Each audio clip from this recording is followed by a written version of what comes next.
எல்லாருக்கும் வணக்கங்க. எங்கள் வீட்டில் புதுசாக குட்டியாக வீட்டு தோட்டம் வச்சுருக்கோம். அதில் முதல் அறிமுகம் இந்த நாட்டு பன்னீர் ரோஸ், நிறைய மொட்டுக்களோட. இதில் சொல்கிறதுக்கு 2 விஷயம். புதுசாக ஒரு கிளை 7 இலைகளாக அதில் இத்தனை மொட்டுக்களோட இந்த பூவும் வந்திருக்கு. எனக்கு நிறைய பேர் 7 இலைகளோட ரோஜா செடியில் கிளை வச்சா அது பூக்காதுன்னு சொல்லியிருக்காங்க. ஆனால் பாருங்கள், மெயின் ஸ்டெம்மிலேருந்து புது குருத்து வந்தது. எல்லாமே 7 இலைகள். அதில் தாங்க இந்த மொட்டு வச்சு இவ்வளோ பூ பூத்துருக்கு. அதுக்கப்புறம் சாமந்தி செடி நிறைய கலர் வாங்கி வச்சுருக்கேன். எந்த அளவு வருதுன்னு தெரியலைங்க. ஜாதி பூச்செடி ஒரு 2-3 வச்சுருக்கேன். எனக்கு ரொம்ப பிடிக்குங்கிறதுக்காக வச்சோம். இது பச்சை முல்லைங்க. செண்பக பூச்செடிங்க 2 வெரைட்டி வச்சுருக்குறோங்க. எவ்வளோ அழகாக காற்றுக்கு அசைஞ்சு ஆடுறாங்க. இவங்க துளசி விதை போட்டு முளைச்சவங்க. 4-5 வெரைட்டி மல்லிகை பூச்செடிங்க. இது மருக்குழந்து,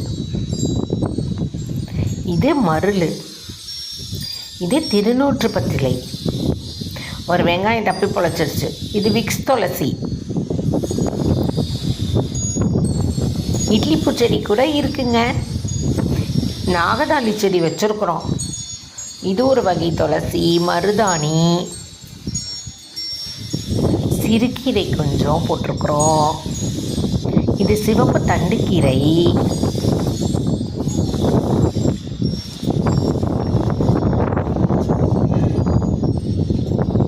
செம்ம காற்றுங்க. ஆடி மாதம் இல்லை, இது 10 மணி ரோஸு, பட் ரோஸுன்னு சொல்லுவாங்கள்ல அது.